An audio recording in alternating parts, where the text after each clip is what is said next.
Hello viewers, I trust you are doing well. Welcome to today's Impact Missions Achievers Show. My name is Betty Jobando, and it's a privilege to host Mr. Habib Shatry, who is the Director of Highway Digital Nigeria Limited. Welcome, sir. Thank you for having me. Yes, sir. So please tell us about your company and how you have grown over time. Okay, Highway Digital is a speed limiter manufacturing company. Right. And as far as I know, it's the only one at the moment in Nigeria. Yes. We didn't start as a manufacturing company. We started off as authorized vendors, right, among many others, in 2015. Okay. And then the company was formed in 2015. And then in 2017, we started the first. We became the first manufacturing company for speed limiters in Nigeria. Wow. Okay, we are looking to expand in other areas, vehicle safety related, right, in a few months' time. Still working out some details, so hopefully we'll go there.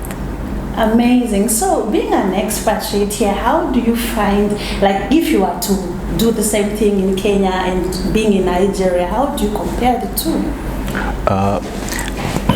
I think first context is important. Nigeria is a much bigger economy than Kenya. Okay. All right. It is an oil economy. Okay. So, in as far as the size of the market being an oil economy, and a large part of the transport of oil and oil-related products is through road, right, you can then guess the number of vehicles that are there. So, in as far as size is concerned, there's hardly any comparison.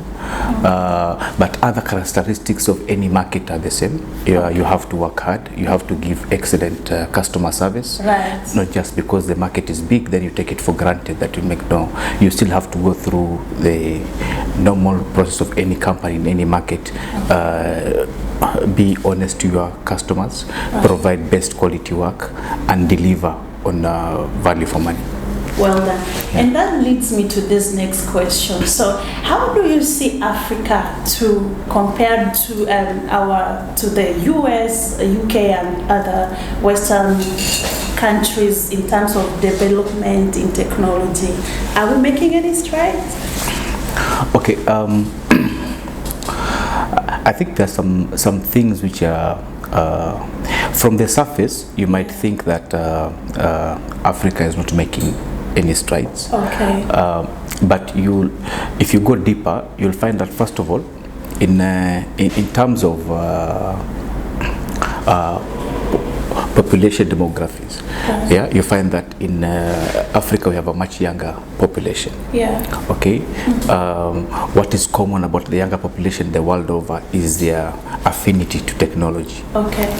Which means that Africa is more receptive to technology, yes, innovation than other regions. Mm-hmm. Okay.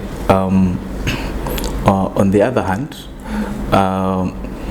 if you look at the amount of foreign direct investment into Africa, a big chunk of it is in what we call fintech, which is financial technology. Okay. All right.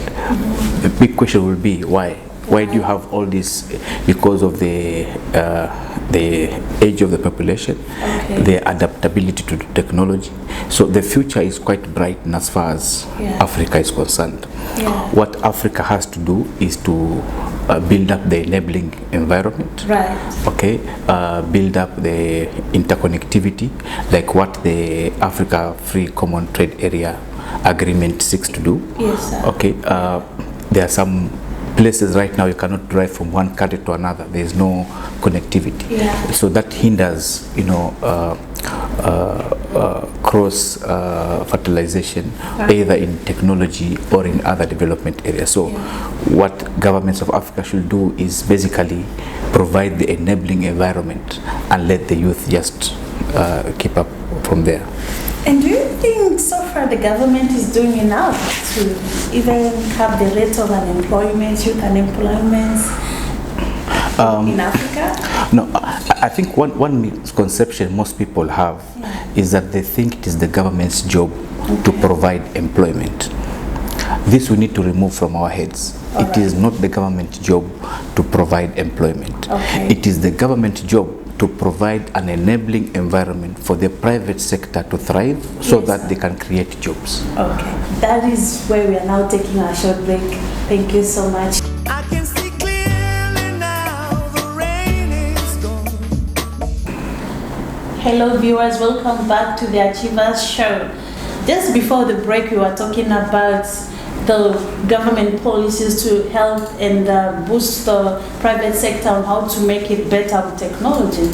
So Sam, moving ahead, your company, you've really done a lot to the society. I know you are a very social person and always giving back. So please tell us about the project that you're always having with like higher institutions of learning. I think the first things we did when we first of all coming into Nigeria and starting the speed limiter company, and also at the point where we started manufacturing, we realized early on that we needed local expertise and local manpower. But since it is a new technology both in the market and in the country, we thought it better to now recruit fresh engineering graduates and then train them over a period of months until they became competent. As we speak now,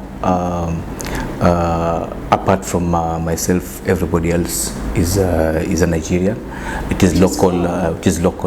Company, and we are looking forward to the day when the company can be 100% run by local Nigerians. So what we have been able to do over a period of which we continue doing as and when we are able to, is to continuously we have an internship program where we take on board interns for about 3-4 months and take them through the manufacturing process and also the installation process. Which are some of the institutions that you've really partnered with? We have not really partnered with particular institutions. It is a general approach. If it is something, so long as you're an engineering graduate or an electrical engineering graduate, and you have passed your papers properly, there's a minimum cutoff point we're looking for, and you have the right disposition, then we take you on board to train you. That's amazing. You are so much informed, and I'm so much appreciative of your time. So as we wind up, sir, what is your last remarks and what would be your advice to recent graduates who are really tarmacking, looking for a job and blaming the government on why they are not employed? What can you tell them? I think first, I would like to quote the Dr. Desina, the African Development Bank president, that if you are in Africa and you are not involved in agriculture, you are missing a big opportunity. Africa is agriculture driven. There will always be need for food. Always. There'll always be need for food. Right. We are blessed with vast expanses of arable land, excellent weather, almost throughout the year, and as if I were a youth at the moment, if I came out, I will invest my time into agriculture. When I talk about agriculture, people think about farming, but there's a whole value chain of agriculture, from production to storage to logistics to markets. So if people were to spend a bit of time, if our youth were to spend a bit of time and go back to agriculture, you will find that maybe right now we are complaining of not enough job opportunities.